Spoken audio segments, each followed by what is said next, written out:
ម្ចាស់ស្ត្រីមានសុខភាពមិនល្អមិនអាចជួបភ្ញៀវបានទេសូមព្រះអង្គម្ចាស់យើងត្រឡប់ទៅវិញសូមមេត្តាព្រះអង្គម្ចាស់សុខភាពម្ចាស់ស្ត្រីពិតជាមិនយើងមកសួរសុខទុក្ខស្រីបំរើនាងនិយាយបែបនេះរដងតែមិនហ៊ានរៀបរៀងយើងទីឬមួយម្ចាស់ស្រីរបស់នាងពិតជាឬមែនបើមិនមែនម្ចាស់ស្ត្រីទេជាព្រះរាជបុត្រហើយថ្ងៃនេះយើងត្រូវតែចូលទៅមើលបាទសូមព្រះអង្គម្ចាស់សូមព្រះអង្គម្ចាស់សូមព្រះអង្គម្ចាស់ជឿទៅចូលវាមកគ្មានបញ្ជាព្រះអង្គម្ចាស់ខ្លះខានណាលោកទៀតហើយជាពីប្រយោជន៍ទៅយើងមិនចាំបាច់និយាយច្រើនជាមួយលោកទេម្ចាស់ស្ត្រីមិនសួរខ្លួនសូមត្រង់យើងទៅបញ្ចប់យើងគិតថាយើងមិនហ៊ានសម្លាប់លោកមែនទេ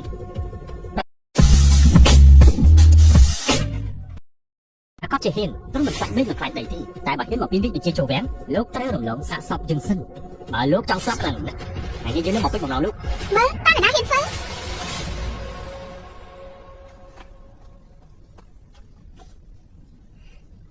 ព្រះអង្គម្ចាស់យើងមកសួរសពទុំឬមកសម្រាប់មនុស្សឬថាម្ចាស់សត្វត្រីមិនសួរខ្លួនទើបយើងបារម្ភមិនបានឃើញទ្រង់ចូលសវនកម្មអស់ពីថ្ងៃហើយមានដំណឹងអ្វីសោះពីរាជបុត្រអញ្ចឹងហើយទើបទូបង្គំប្រញាប់មកសួរសុខទុក្ខបានហើយវាជាកំហុសរបស់យើងទ្រង់កុំខឹងនាំយើងទៅមើលរាជបុត្រទៅឲ្យយើងអស់ក្តីបារម្ភរាជបុត្រមិនអីទេទ្រង់មានរឿងអ្វីនិយាយត្រឹមនេះបានហើយយើងនៅមិនអស់ចិត្តយើងត្រូវនាំរាជបុត្រទៅវាំងវិញមិនបានទេហេតុអីមិនបានចាំមើលរាជានិស្សិតមានសិទ្ធិលើម្ចាស់សត្វត្រីទៀតតែអាចមើលថែរាជបុត្របានយើងកំពុងនិយាយជាមួយម្ចាស់សត្វត្រីឯងវត្តthôiព្រះអង្គម្ចាស់ឥឡូវព្រះអង្គគិតថាយើងមិនអាចការពារកូនបានមែនទេអូ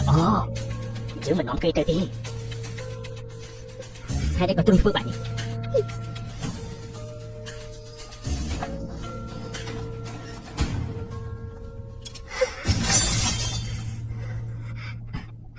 មិនអីទេរបួសហើយកុំខ្លាច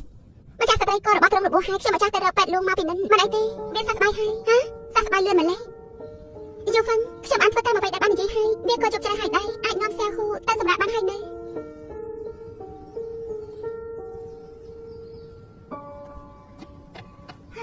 ម្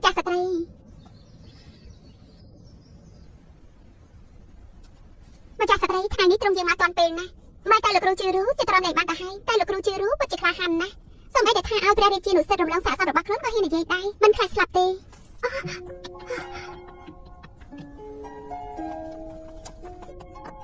ឆាន់ជូរូលោកឈួតហើយហ៊ានតតនឹងមុខរាជានុសិទ្ធគេមិនមែនយូហ្វាំងទេតែរបស់គេអាចសម្រាប់លោកបានមិនមែន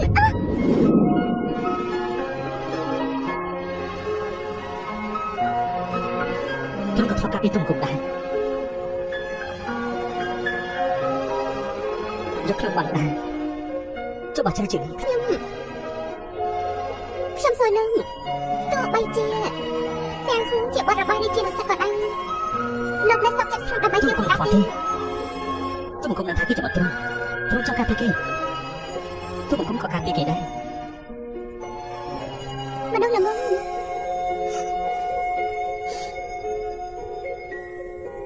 តាសៀវហូជាកូនរបស់ខ្ញុំមែនទេ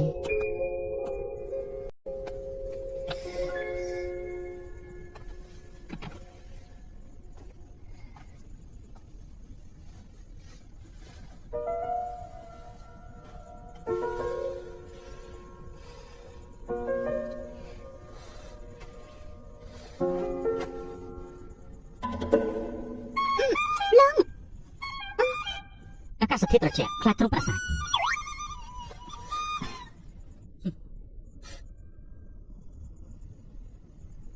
ទូបង្គំពិតជាឆ្ងល់ណាតែទ្រង់មកចុះយូហ្វឹងឲ្យត្រឡប់មកវិញដល់នេះណាខ្ញុំសម្រេចចិត្តហើយមិននាំរាជបុត្រត្រឡប់ទៅវាំងវិញទេពិតមែនទេមែនហើយអ្នកទាំងពីរចេញដំណើរភ្លាមទៅឲ្យឆ្ងាយតាមអ្នកអាចទៅបានមិនគួរនៅរាជធានីយូរទេម្ចាស់សត្រីចុះទ្រង់វិញយើងមានគ្នាច្រើនពេកទៅទីណាក៏មិនអាចគេចផុតពីរាជានុសិទ្ធដែរខ្ញុំត្រូវនៅទីនេះដើម្បីដោះស្រាយរឿងនិយាយថាព្រះរាជបុត្របានស្លាប់ហើយលោកក៏បានសម្លាប់ខ្លួនតាមដោយស្មោះត្រង់ប៉ុន្តែពីពេលនេះទៅពិភពលោកនេះលែងមានអ្នកទាំងពីរទៀតហើយប្រហែលជានៅសល់ផ្លូវរួមមួយទ្រង់ថាធ្វើបែបនេះរាជានុសិទ្ធលឺលែងទ្រង់រឿងនេះមិនអាចឲ្យលោកបារម្ភទេពីពេលនេះទៅសាហូត្រូវតែរស់នៅជាមួយលោកអត្រាចរខ្ញុំមានបំណងតែមួយគត់ការពារគេឲ្យមានសុខភាពឆាប់ទៅកុំនិយាយច្រើនអីម្ចាស់សត្រីឆាប់ទៅខ្ញុំប្រាប់ហើយថាខ្ញុំមិនអាចទៅបានទេយើងត្រឡប់ទៅវាំងវិញ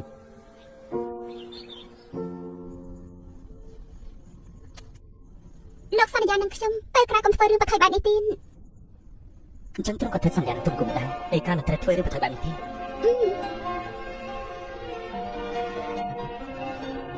ឈឺ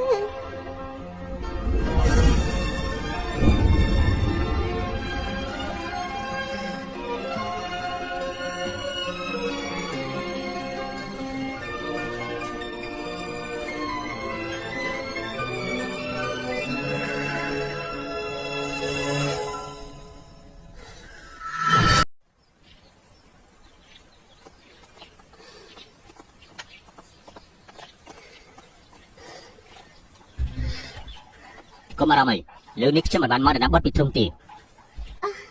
បើអញ្ចឹងព្រះអង្គម្ចាស់យើងមកធ្វើអីមានរឿងអីមិនអាចនិយាយក្នុងរាជវាំង ខ្ញុំគ្រាន់តែមិនយល់ពេលនេះចាក់ស្ដាយនេះជាមួយខ្ញុំមានសមត្ថភាពបំផុតហេតុអីទ្រង់មិនព្រម ព្រះអង្គម្ចាស់ចូលគាល់អធិរាជនឹងជាយឺតហើយ បើមិននិយាយច្បាស់ត្រង់នេះចង់តែនិយាយច្បាស់ក្នុងវាំង ត្រង់ព្រះអង្គម្ចាស់ប្រសិនបើអធិរាជមានតរាជបុត្រឈ្មោះស្ទះនេះម្នាក់គុណនោះដំណើររាជជាតិនៅពេលអនាគតគឺជារបស់គេមិនខាននេះមិនមែនជាអនាគតដ៏ល្អបំផុតទេតែទុកបុត្រចិញ្ចឹមនៅក្នុងវាំងពេលក្រោយពិតជាអាចឡើងគ្រងរាជបាននេះមិនមែនជាអ្វីដែលព្រះអង្គម្ចាស់ចង់បានទេសូមទ្រង់គិតឲ្យបានល្អអើយចាប់មែន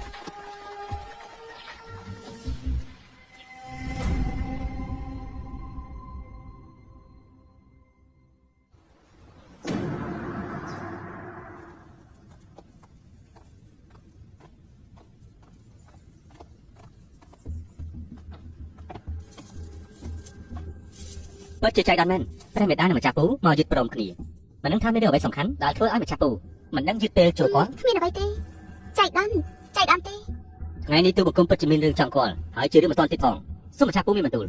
នគរមិនឯគ្មានស្ដេចមិនឯគ្មានអ្នកស្នងរាជទេដើម្បីពង្រឹងមូលដ្ឋានគ្រឹះនៃនគរសូមព្រះអង្គតាំងព្រះរាជបុត្រជារាជយាមដើម្បីរក្សាបានឡើងនឹងរាជវង្សយើង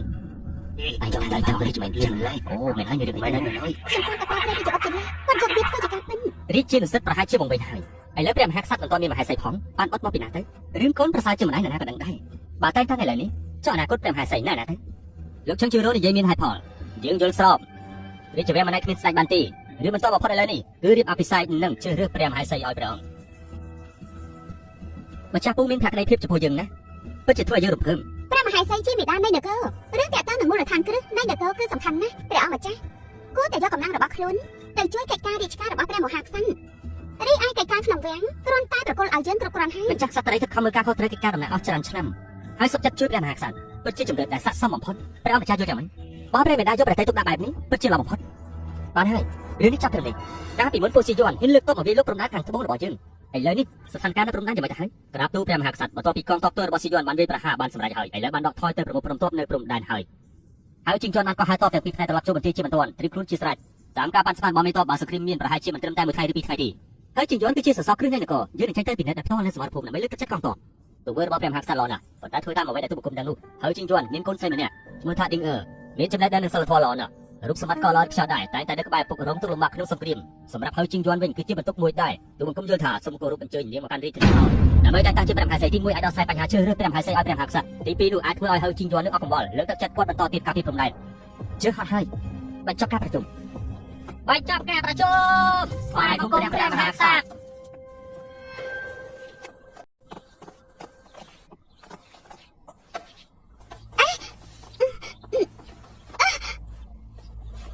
ព្រះអង្គម្ចាស់អស់ទាញគ្នានៅទីសាធារណៈបែបនេះមិនសមរម្យទេ ខ្ញុំត្រូវការឲ្យទ្រង់បង្ខំហៅអានចេញរាជបញ្ជាភ្លាមតែងតាំងឌីងអឺជាមហេសីសូមរំលឹកម្ចាស់សត្វព្រៃព្រះមហាសីត្រូវតែជាមនុស្សរបស់យើងបើតែងតាំងឌីងអឺជាមហេសីមិនថាព្រះអង្គម្ចាស់ឬក៏ហៅអាននោះទេគឺស្ថិតក្រោមការគ្រប់គ្រងរបស់យើងទាំងពីរបើហៅអានតែងតាំងមនុស្សរបស់ខ្លួនជាមហេសីថ្ងៃក្រោយគេនឹងសឹមគិតថាម្ចាស់សត្វព្រៃសុគតដោយរបៀបណា អតីតម្ចាស់ស្ត្រីសកត់ដោយរបៀបណាទេ អ្វីដែលខ្ញុំនិយាយមិនសំខាន់ទេមនុស្សដែលស្លាប់ទៅហើយក៏មិនសំខាន់ដែរអ្វីដែលសំខាន់គឺសម្ដែងមនុស្សគួរឲ្យខ្លាច ព្រះអង្គម្ចាស់ធ្វើបែបនេះគឺកំពុងតែបែកមិនទីមិនចឹងទេការសពុតរបស់អតីតម្ចាស់ស្ត្រីពាក់ព័ន្ធនឹងព្រះអង្គម្ចាស់ទេ ទ្រង់គិតថាខ្ញុំជាអ្នកសម្លាប់អតីតម្ចាស់ស្ត្រីបន្ទាប់ពីអតីតម្ចាស់ស្ត្រីសុគតអ្នកដែលជាស្រីស្នំខ្លាចជាម្ចាស់ស្ត្រីទ្រង់ថាតើនរណាមានហេតុផលជាងម្ចាស់ស្ត្រីរកទូមកគុំមានការអ្វីដែរ លោកគ្រូដឹងទេថាអតីតម្ចាស់ស្ត្រីសកត់ដោយរបៀបណា ហេតុអ្វីម្ចាស់ស្ត្រីសួររឿងនេះ តើលោកគ្រូ ធ្លាប់ឮពាក្យចាំអារម្មណ៍អ្វីខ្លះ បើដឹងថាជាពាក្យចាំអារម្មណ៍ហើយចាំឲ្យខ្វល់ធ្វើ ចុះព្រះមហាក្សត្រខ្វល់អីទេ ម្ចាស់សត្វត្រីកុំបារម្ភអ្វីទាំងអស់មានទូបង្គំហើយ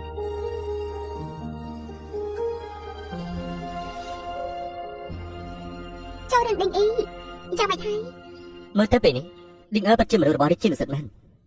តែបើនាងរៀបការជាមួយព្រះមហាក្សត្រហើយទោះនាងជាមនុស្សរបស់នរណាក៏ដោយក៏បានដែរអញ្ចឹងការតែងតាំងព្រះមហាក្សត្រគឺមានតែផលចំណេញដល់ព្រះមហាក្សត្រចង់តែងតាំងនរណាមិនសំខាន់ ជ្រើសរើសផ្លូវដែលមានគ្រោះថ្នាក់តិចបំផុត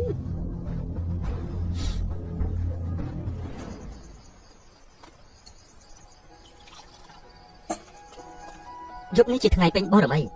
ជាពេលដែលគ្រួសារត្រូវជួបជុំគ្នាសូមឲ្យគ្រប់គ្នាផឹកមួយកាយនេះជាមួយគ្នាសូមជូនពរប្រជាជនទូទាំងនគរមានសុភមង្គលនិងសុខសាន្តនគរមានសន្តិភាពមកលើកឡើងជាល្អមែនទេមិនល្អល្អណាស់ដែលយប់នេះបានជួបជុំគ្នាខ្ញុំសូមចាក់ស្រាជូនអ្នកទាំងអស់គ្នាដែលនៅទីនេះជួបជុំគ្នាជំនួសព្រះអង្គពួកយើងលើកកាយឡើងទាំងអស់គ្នាដើម្បីអបអរមិនដឹងថាឬជ្រើសរើសព្រះមហាក្សត្រនេះម្ចាស់ក្សត្រីនិងព្រះអង្គពិចារណាយ៉ាងម៉េចទៅហើយក្រាបទូល ការរើសព្រះមហាក្សត្រគឺជារឿងធំពិភាក្សានៅក្នុងពិធីជប់លៀងគ្រួសារបែបនេះមិនសមរម្យទេ ទូបង្គំយើងធ្វើសមរម្យណាស់ព្រះអង្គមកមានយកកិច្ចការរីឆ្កាមានពេលវេលាជាមួយកញ្ញាឌីងទេយប់នេះជាថ្ងៃបុណ្យសែនព្រះខែគួរតែអញ្ជើញយើងមកចូលរួមពិធីជប់លៀងគ្រួសារនេះដើម្បីឲ្យព្រះអង្គបានស្គាល់នាងផងក្រាបទូល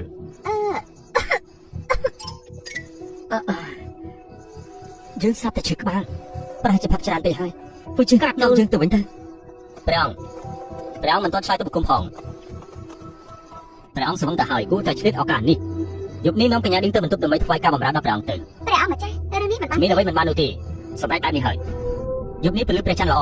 សូមអបអរលោកបន្តផឹកស្រា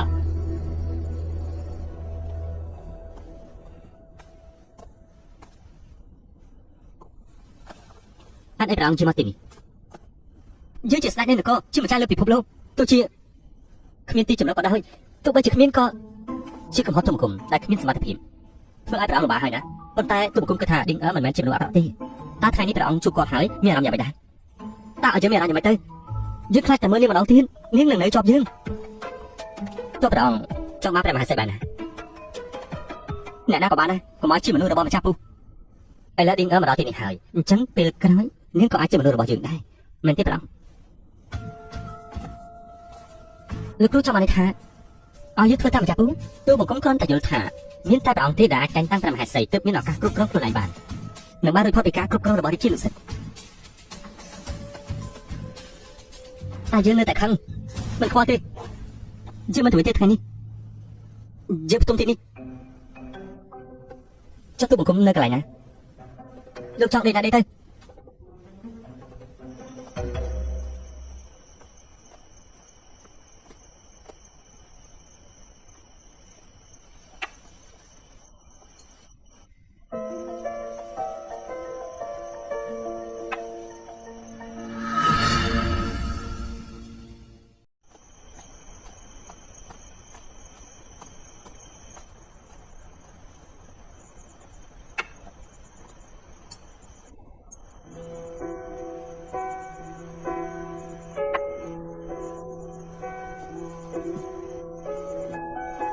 នៅតាមផ្ទំទីមកហើយ ព្រះរាជបុត្រផ្ទំលោកស្រួលណាស់ បានសម្រាប់ហើយចុះព្រះអង្គត្រឹមមិនតាន់ជាងតែទេត្រឹមគ្រាន់តែកិច្ចប៉ុណ្ណោះ មិនមែនព្រោះតែរាជានិស្សិតនាំឌីងអ៊ីចូលវាំងទេ អញ្ចឹងពេលនេះលោកគ្រូលែងមានកន្លែងនៅហើយឯង ជាមនុស្សឯកា ធ្វើអ្វីហ្នឹងហើយអ្វីមិនអាចខ្ញុំផឹកស្រា ហើយនេះចាំឲ្យត្រូវផឹកស្រា លោកដឹងទេថាលើខ្ញុំពិបាកប៉ុណ្ណាខ្ញុំនៅម្នាក់ឯងគ្មានទីពឹងមនុស្សឯកាខ្ញុំជាស្ត្រីមេបាយទេមិនអីទេដែលជាស្ត្រីមេបាយខ្ញុំនៅមានកូនមួយទេអញ្ចឹងខ្ញុំត្រូវការពារគេមែនទេខាងខ្ញុំត្រូវប្រឆាំងនឹងរាជានុសិនខាងទៀតខ្ញុំត្រូវរឿងដែលខំបំផុតគឺខ្ញុំសិតសក់នេះរាល់ថ្ងៃជឿស្លាប់ហើយលោកយល់ទេ ទូបង្គំយល់ លោកមិនយល់ទេបើលោកយល់លោកនឹងឲ្យខ្ញុំផឹកស្រា ហើយនេះចាំឲ្យត្រូវសោយស្រា មិនផឹកក៏បានដែរអញ្ចឹងលោកឆ្លើយសំណួរខ្ញុំមួយហេតុអ្វីលោកមិនប៉ះស្រាសំបីមួយដំណើរ ដឹងហើយអ្នកសួរទៀត ខ្ញុំមិនដឹងទេខ្ញុំពិតជាមិនដឹងមែនតាំងពីខ្ញុំមកដល់ខ្ញុំមិនដឹងអ្វីទាំងអស់ ទ្រង់ភ្លេចហើយ ភ្លេចហើយតាំងពីខ្ញុំមកដល់ឯលើខ្ញុំសួរលោកមួយមិននៅក្នុងចិត្តលោកតើមានខ្ញុំទេ បើមានយ៉ាងម៉េចគ្មានវិញយ៉ាងម៉េចសំខាន់ទេ សំខាន់ខ្លាំងណាស់សំខាន់បំផុត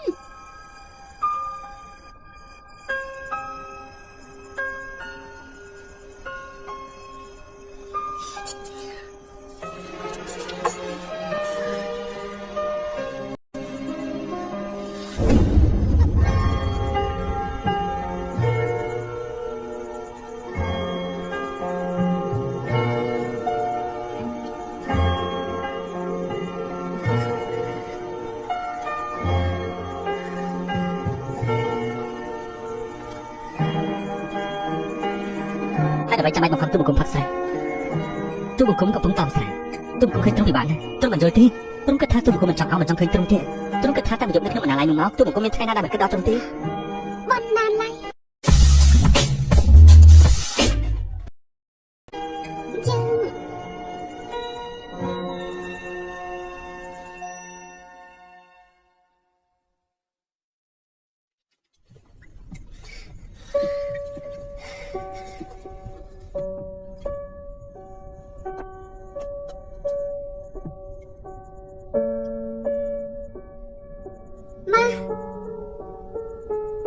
នៅផឹកស្រាជាមួយយើង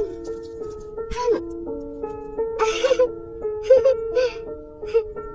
បើចាក់សត្វត្រីស្វល់ហើយទូបង្គំជូនទ្រង់ទៅវិញ យើងមិនស្វឹងទេយើងត្រូវប្រយ័ត្នគ្រប់សម្ដីរាល់ថ្ងៃ បើចាក់សត្វត្រីត្រូវតែប្រយ័ត្នពាក្យ ប្រ សម្ដី យ័ត្នសម្ដី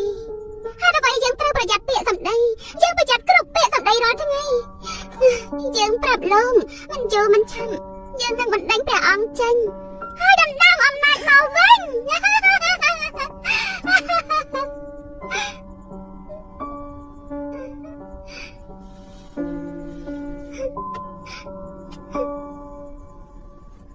លោកប្រាប់ម្ចាស់បងទី8តើលោកធ្លាប់ស្រឡាញ់យើងទេ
បន្ទាប់ពីយប់នោះមក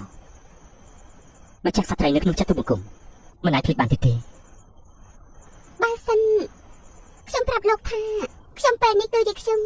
តែមិនមែនខ្ញុំទេ ទូបង្គំដឹង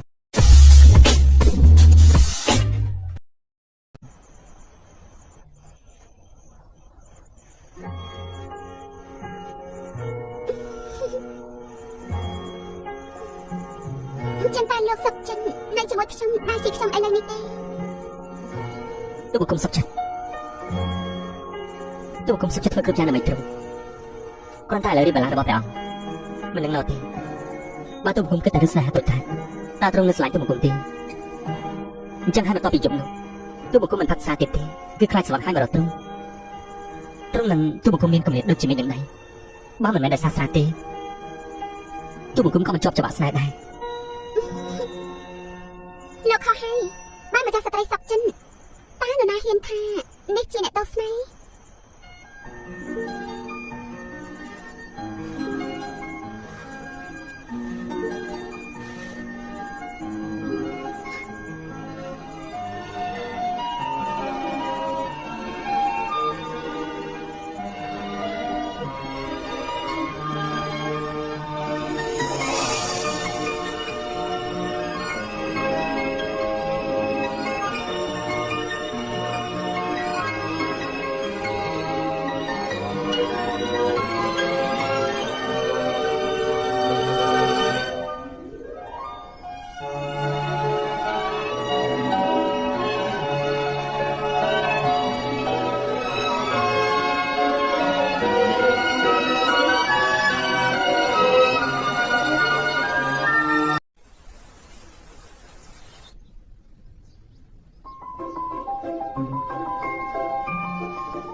ថ្វាយលោកភ្នាក់អី ទូបង្គំផ្ទះ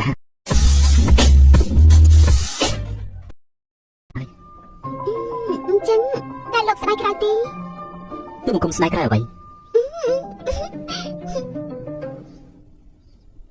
មានន័យថា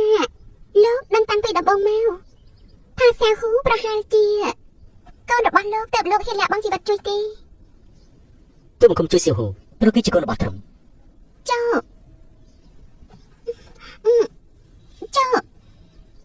ះបើគេជាកូនរបស់ចាងចុងធានដែរ ទូបង្គំមិនខ្វល់មិនថាសៀវហូជាកូនរបស់ចឹងចុងធានឬយ៉ាងណាទេគេជាសិស្សរបស់ទូបង្គំលោកគ្រូការពារសិស្សគឺជារឿងត្រឹមត្រូវច្បាប់ហើយរងត្រង់ចាំណាមិនថាសៀវហូជាកូនរបស់នរណាទេទូបង្គំមិនការពារអ្នកទាំងពីរ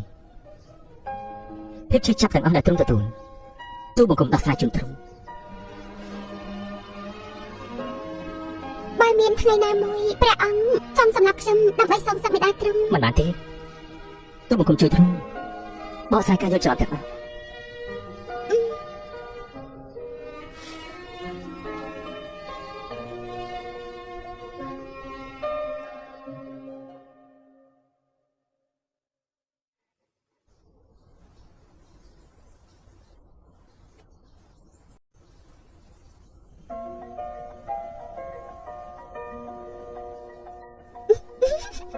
ទ្រង់ប្រាប់ទូបង្គំមកយប់មិនមានរឿងអី ព្រះអង្គតែងតែមកលុកលុយវាំងខាងក្នុងខ្លាចតែទ្រង់កាត់ថាវាំងរបស់ខ្ញុំប្រហែលជាទុកដំណើររបស់ខ្ញុំនេះជាសួនច្បារខាងក្រៅដំណាក់ព្រះអង្គម្ចាស់ហើយ យកហើយតែចាក់ស្ត្រីនៅដឹងច្បាស់ពីឋានៈរបស់ខ្លួនបើអញ្ចឹងទ្រង់ប្រាប់មកយប់មិនមានរឿងអី យប់មិញមានរឿងអីទេ បន្ទាប់ពីពិធីជប់លៀងគ្រួសារយប់មិញនេះចប់គេមានឃើញជីងចរូនឹងចូលមកដល់ទីនេះហើយមិនទៅវិញរហូតដល់ភ្លឺទ្រង់មានន័យថាយ៉ាងម៉េច ព្រះអង្គម្ចាស់ពិតជាដឹងរឿងទាំងអស់ក្នុងវាំងនេះណា បើម្ចាស់ស្ត្រីមិនអត់ទេសាច់នេះមានន័យថាទទួលស្គាល់ហើយ ត្រូវហើយលោកគ្រូពិតជានៅទីនេះកាលពីយប់មិញហើយក៏ចេញទៅវិញនៅពេលព្រឹកមែន ក្នុងនាមជាម្ចាស់ស្ត្រីនៃនគរឲ្យបរិបផ្ទុំគ្រឿងបន្ទប់តខ្លួនតើមានន័យយ៉ាងម៉េច ព្រះរាជបុត្រឈឺយប់មិញព្រះអង្គម្ចាស់ក៏ដឹងដែរគាត់យំពេញមួយយប់មិនឈប់ខ្ញុំនឹងមេដល់មិនដឹងធ្វើម៉េចអរគុណលោកគ្រូដែលមើលថែពេញមួយយប់គាត់មិនបានដេកពេញមួយយប់តែបើជាត្រូវបានគេចាប់ប្រកាន់បាច់នេះទៅវិញបើព្រះអង្គម្ចាស់មិនជឿអាចហៅមេដល់មកសួរបាន មេដល់ម្ចាស់ស្ត្រីច្បាស់ជាជួយម្ចាស់ស្ត្រីហើយ បើអញ្ចឹងខ្ញុំក៏គ្មានជំរឿដែរ ពីដែលអ្នកតែពីរផឹកស្រាជាមួយគ្នានៅក្រៅបង្អួចនោះផ្អែមល្ហែមដាក់គ្នាណាធ្លាប់គិតពីជំងឺរបស់ព្រះរាជបុត្រទេ ត្រង់លោកមើលខ្ញុំ មិនប្រកាសប្រាប់ពិភពលោកតែមួយទៅយើងត្រូវការលោកមើលទៀតទ្រង់ខ្វះប្រុសដល់ថ្នាក់ហ្នឹង ជើងចំធានត្រង់ចង់ធ្វើអី ទ្រង់ខ្វះប្រុសមែនទេអញ្ចឹងទូបង្គំមកពេញបំណងថ្ងៃនេះ ជើងចំធានជួយផង ទ្រង់ស្អីទៅខាងក្រៅសុទ្ធតែជាអង្គការទូបង្គំហើយបញ្ជារបស់ទ្រង់ក៏គ្មានប្រយោជន៍ដែរថ្ងៃនេះនរណាអាចមកជួយទ្រង់បាន ព្រះអង្គម្ចាស់អញ្ចឹងនិយាយគ្នាដែរល្អបានទេនិយាយគ្នាដែរល្អ មិនមែនជាបណ្ដាទេទ្រង់ទេទ្រង់ហ៊ានលួចរកបរោះខុសក្រៅក្នុងយើង អាមកសោះខ្ញុំមិនអាចត្រង់និយាយពីជឿហៅបែបហ្នឹងទេ លើហ៊ានហាក់មុខសនោះទៀតស្និទ្ធស្នាលគ្នាបែបនេះយើងមានអមណាទៀត ព្រះអង្គម្ចាស់ ខ្ញុំចង់គ្រប់គ្រងទ្រង់ទាំងស្រុងខ្ញុំចង់ឲ្យគ្រួសារយើងតែនេះទៅមុខនេះខ្ញុំចង់ឲ្យបរិបទណាម្នាក់ប៉ះពាល់ទ្រង់ជួយជួយខ្ញុំចង់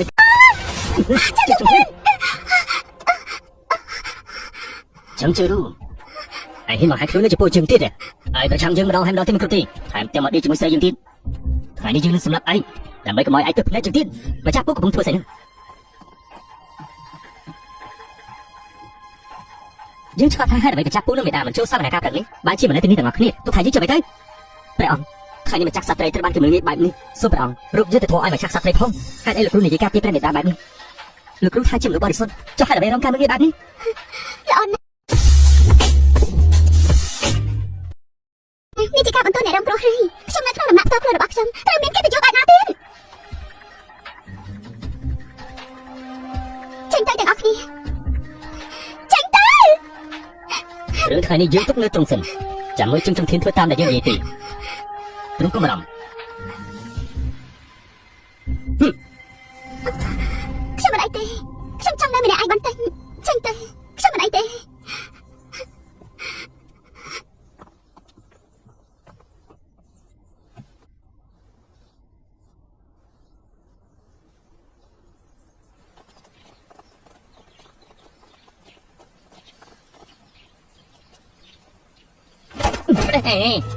សូមព្រះអង្គទុកកំហឹង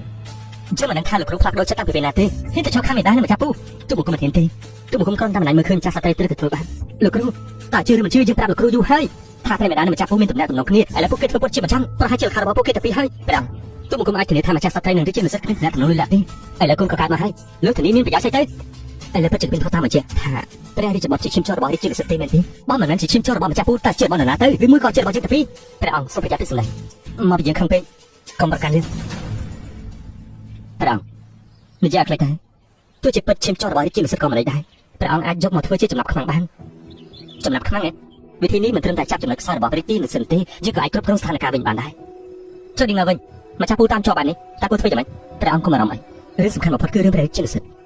រងចាំស្ថានភាពព្រំដែនសពស្ងាត់លោកជិញយន្តហើរមកដល់រាជធានីបន្ទាប់មកក៏ចាប់ផ្ដើមពិធីតែងតាំងព្រះមហាក្សត្រវិធីនេះមិនត្រឹមតែចំណេញពេលទេដើម្បីបន្តស៊ើបអង្កេតអត្តសញ្ញាណកញ្ញាឌីងទាំងព្រះរាជានិស្សិតនិងជិញយន្តហើរមិនអាចរកកំហុសបានដែរយើងហើយធ្វើបាននេះចុះយើងទៅមុនហើយ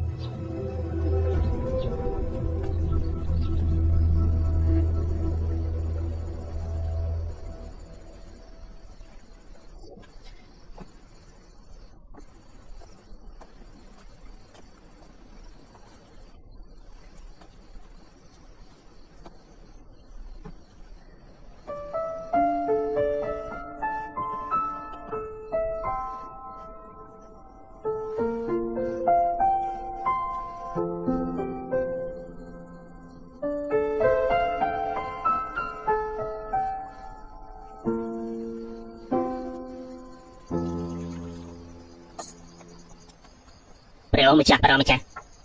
ថ្ងៃនេះយើងអញ្ជើញអ្នកទាំងពីរមកគឺមានរឿងសំខាន់មួយចង់ពិភាក្សាជាមួយមន្ត្រីទាំងពីររឿងនេះបើជោគជ័យលោកមន្ត្រីទាំងពីរនឹងឡើងឋានៈយ៉ាងឆាប់រហ័សឡើងឋានៈនិងភាពសម្បូរបែបទូបង្គំនឹងយកចិត្តទុកដាក់